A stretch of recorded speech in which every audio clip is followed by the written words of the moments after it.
Hey everybody, Ron Harris here. Welcome to the channel. Thanks for joining me. Today I want to talk about three men I feel could have become Mr. Olympia, could have won the Mr. Olympia.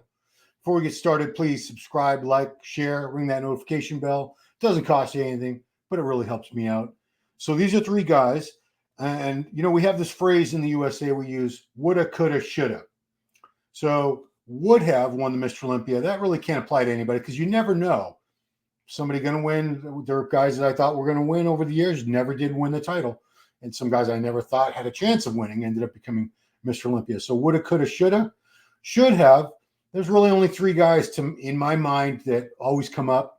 Flex Wheeler, Sean Ray, and Kevin Leveroni. I feel they were just so damn good. They should have won at least one Mr. Olympia title. Unfortunately, they were competing in eras with two guys in particular, Dorian Yates and Ronnie Coleman, that were just so dominant in their respective eras that guys like Sean, Kevin, and Flex, who were incredible competitors, amazing bodybuilders, never got that top title. So that leaves us with could have won the Mr. Olympia. I reserve that title for guys I feel had the potential to eventually possibly win the Mr. Olympia, but their careers were cut short or they retired much too soon. And there's probably more. I might do a future video, but for now I want to focus on three guys. Let's get it started with Justin Compton. Here we go. Let's take a look at Justin from the 2015 Arnold Classic, one of his best looks. So Justin, he turned pro back at the 2012 NPC Nationals with a win of the heavyweight class. Surprisingly, he didn't win the overall. A guy named Brian Yursky beat him, who really didn't go on to do a whole lot as a pro. Pro debut was the following year at Chicago Pro, took fifth place there. That show was won by Rolly Winkler. He only did 10 pro shows, and he won 3 of them. So he came back in 2014 and won the Orlando Show of Champions. Didn't do anything else in 2014. Returned at the 2015 Arnold Classic. That's what we're looking at here. He took third place behind Dexter Jackson and Branch Warren. Dexter being a Mr. Olympia champ and a 5-time Arnold champ. Branch, a Mr. Olympia runner-up and a 2-time Arnold champ himself. So third place behind those guys, nothing to be ashamed of. He beat guys at this show we're looking at, like Cedric McMillan, Evan Senapani, Rolly Winkler, and Brandon Curry. Brandon, who a couple of years later would go on to become Mr. Olympia himself. The same year he got the third place of the Arnold Australia behind the same two guys, Dexter and Branch. They all went over to Australia. 2016 would be his final year, and he did a good amount of shows, the bulk of his shows. So Arnold Classic, he took 4th that year. 2016 behind winner Kai Green, Cedric McMillan, and Josh Lenardowitz. He beat guys like Branch Warren, Juan Morel, Max Charles, and Evan Senapani. He won the Arnold Classic Asia that year, his final year of competition.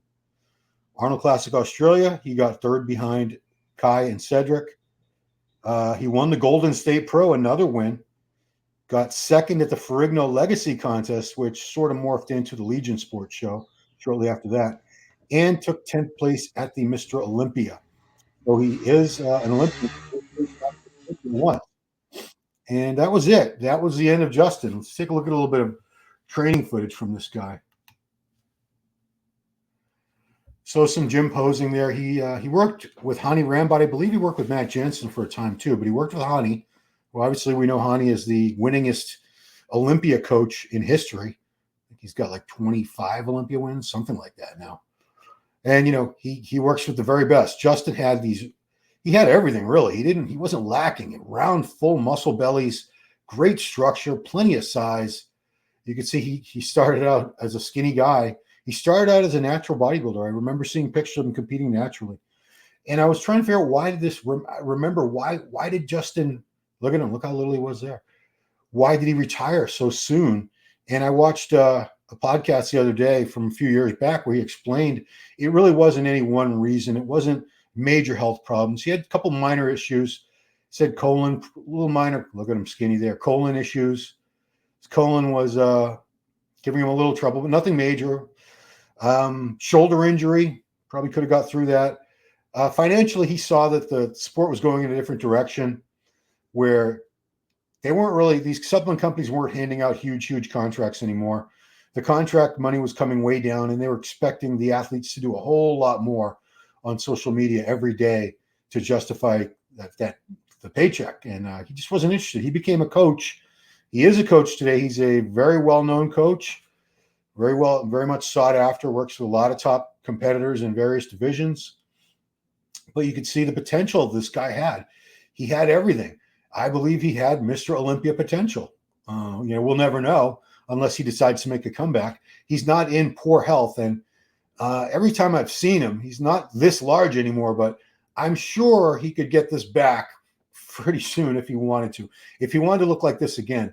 Although he did say in the podcast, Justin said his goal wasn't a goal. He had a rule to himself that by age 32, he was going to retire. Even if he was Mr. Olympia, he would still retire at 32. He didn't want to be doing this, I think, a total of 15 years of competing. So he had started competing, I think, when he was 18. So he decided by 32, he was going to wrap it up. And he's already past that age now. So I don't know. I'd love to talk to him soon and get his take on that. Let's take a look at somebody else. Next guy I want to look at. Dennis Newman. So Dennis is a guy that I knew pretty well because we were the same age. He was born in January 69. I was born in September. But more importantly, he was, I wouldn't say mentored by, but he was featured quite prominently on the show American Muscle Magazine, which was produced out in California by a company called American Sports Network. Executive producer was a guy named Lou Zwick that I worked for from early 1991 all the way through summer 1998. And I got to know Dennis pretty well because Dennis would come down for filming. We did segments on him multiple times. So let's take a look at Dennis Newman because this was some of the greatest potential. And I apologize, the footage it's not the greatest quality. This looks like it's a transfer from a VHS or something. So Dennis had been competing since he was a teenager. He was 5'11". Right here, he was about 255 pounds. But he started off by winning teenage shows, Teenage California, Teenage USA, 93 Nationals, where he would have been 24 years old. He took second place to Mike Francois, sixth place at the USA in the heavyweights that year. The guys that beat him at that USA were Chris Cormier, Mike Francois, the late Paul Quadzilla de Mayo, Craig Titus, and a guy from Florida named Ken Casagnoli, who was really good.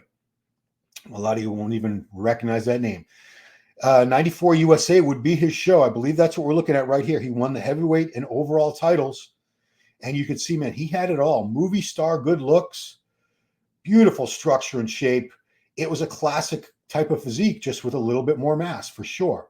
Like I said, he was under 6 foot, and he was about 255 here. You could just tell the potential, the shoulders he had, the shoulder to waist ratio, the V-taper. Didn't have any weak body parts. Everything just flowed. It was a crazy good physique. So what happened to Dennis shortly after this show, he began to not feel well, feeling run down, feeling like he was just energies was low, fatigue. He thought it was from the prep, and he thought he would start feeling better, but he didn't. So a couple months later, finally goes to the hospital, gets some testing done, some blood work, and they told him he had leukemia. So here he is, 25 years old, just turned pro, just won the USA. People are hyping him up as potential next, future Mr. Olympia, and he's got leukemia, which, can obviously a lot of people have died from leukemia. So he went on aggressive chemo the very next day. I remember this whole procedure because I saw him a couple times while he was going through all that, and saw him go from he didn't get too heavy in the off season. He wasn't one of those guys who blew up and got big. So he's probably like 260, 265 in the off season. And I saw him come down to something like 200, 205 pounds, lost his hair. His hair came back darker and curly. It was crazy. He would also go on to say that he believed the growth hormone that he was using possibly accelerated dormant leukemia. Like he might have gotten leukemia later in life, like 10, 20, 30 years later, but he suspects, and there's no proof to this. I mean, there's been some studies, but nothing really definitive, that the growth hormone that he was using accelerated that. Let's take one more look at Dennis here. This was a shoulder workout that I filmed with him down at the Powerhouse Gym in Chatsworth, California. While he was prepping for that USA, he was still like 6 or 8 weeks out. He wasn't really that lean here. And yeah, the footage it's just transfer. This is from the American Muscle TV show. So what happened is he petitioned. He went into remission. He got through the leukemia. He beat it. and petitioned the IFBB to let him compete again. And they were very, very hesitant because this is a guy that had cancer and he beat cancer. What if he competes again, he gets cancer and dies? It's going to be a very bad look for the sport. So they denied his request. He actually, with the help of my boss, he pulled the stunt at the Olympia that year, 96, where he stormed the stage while the guys were doing their final 6 posed down, I think it was. He jumped up there in his trunks. He ran down the aisles from the back of the theater, jumped up on stage, started posing. It was a big, big ruckus. There's some more competition footage. I think that was from the USA where he had placed second. Not really sure. Might have been the Nationals. But yeah, look at that shape and structure he had. Beautiful physique. So he did come back to competing. He was approved for the early 98 season. Came back in 98. He was never really the same again. I never saw a good condition on him again. 98, he did the Ironman show, Ironman Invitational, got 7th place. 1999, he came back to the Toronto Pro, got 18th place. And the final time he would compete would be 2000, did the Ironman one more time, and he took 13th place. But he's one of those guys, man. He had everything. And he was still a young guy. I mean, he turned pro at 25 and got sick. If he had never gotten sick, how good could he have been? How far could he have gone? Could he have won the Arnold Classic? Could he have won the Olympia? Mr. Olympia? We don't know. We never know. I'm just putting it out there that he had the potential. He had everything. The structure was there, because you can't change your structure. You need those wide clavicles and narrow waist. You need those muscle bellies. Everything genetically that he needed was there. I think he would have slowly added a little bit more size and just refined all of that into something that was something that we never saw anywhere near his full potential. We saw just a glimpse, a glimmer. We never even saw him as a pro before he got cancer. We saw him win the USA, and at that point he might have already had it. I suspect he did. I mean, we'll never really know. Okay, so let's go to the last guy in this short list. This is Mike Francois. Mike Francois from Ohio. Let's take a look at his Arnold Classic win. So this was the 1995 Arnold that he won on his 30th birthday, I might add. Mike, he only did 9 pro shows, and he won 4 of those. And, one of them was the Arnold Classic, so not too shabby. He was 5'8", it says 225. I think he was heavier than that. He had done some powerlifting as well as bodybuilding. He was actually one of the only bodybuilders that I know of. You guys can add in the comments if you know anything more about this. He was allowed to train at Westside Barbell because he was from the Columbus, Ohio area. Westside Barbell was Louis Simmons' private gym for elite world-class powerlifters. And Mike was a strong, strong guy. He could squat and deadlift a lot of weight. I remember seeing some videos of him. I think he competed as a powerlifter for a bit. Could be wrong about that. So he had won some shows. He won our Musclemania that we promoted, which was a national qualifier. At the 1993 USA Championships, I believe that was his first foray, his first attempt at a pro card.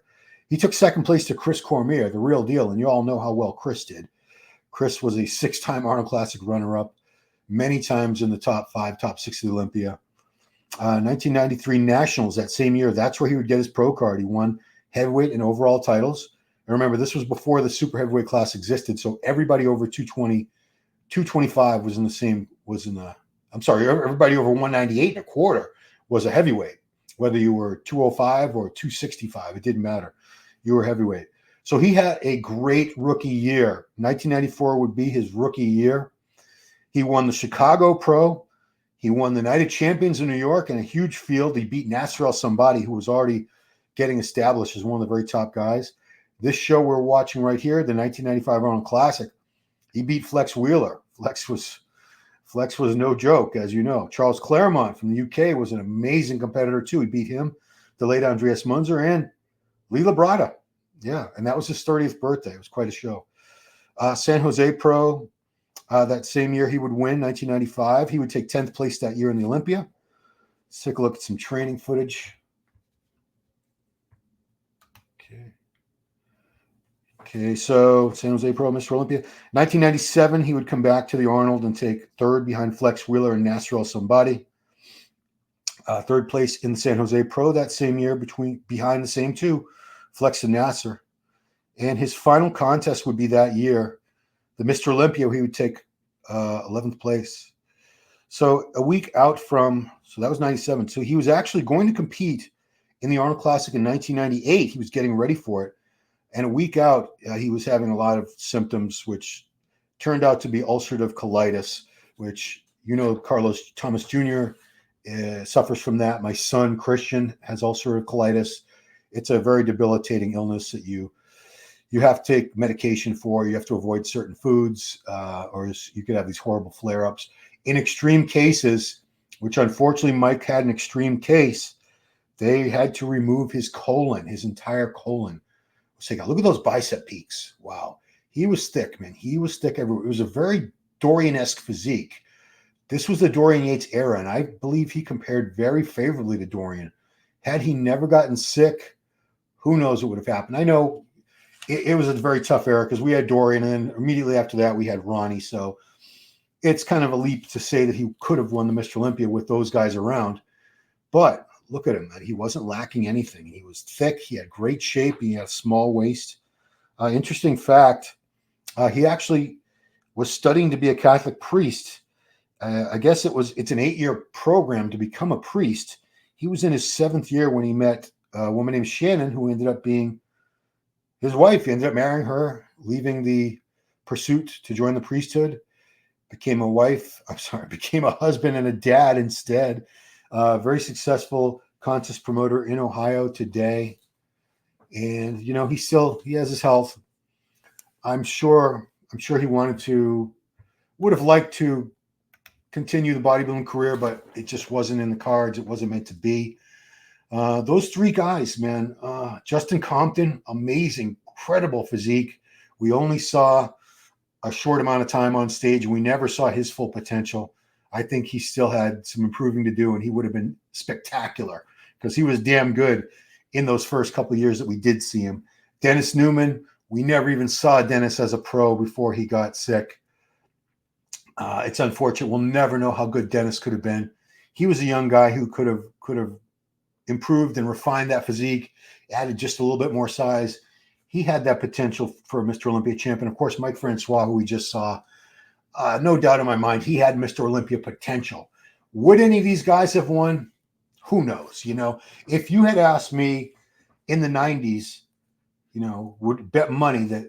asked me to bet money that Kevin Levrone, Flex Wheeler, and Sean Ray would never, none of those 3 men would ever win the Mr. Olympia. I would not have taken that bet. I would say, that's crazy. These 3, one of those guys has to win Olympia eventually. They have to. They were just so good. But sometimes when you have that much talent at the top of the sport, it's hard. You have these guys who just hold on to the title for years. Dorian, 6 years in a row. Ronnie, 8 years in a row. So for 14 years, you just had the same 2 guys at the top of the sport. Things are very, very different now. We don't have really anyone who's dominant. We have guys who can be beaten by someone else. Derek, Hottie, Nick Walker, Simpson, Andrew Jack. We've seen, I think, 5 different Mr. Olympias. So 2017 was Phil Heath.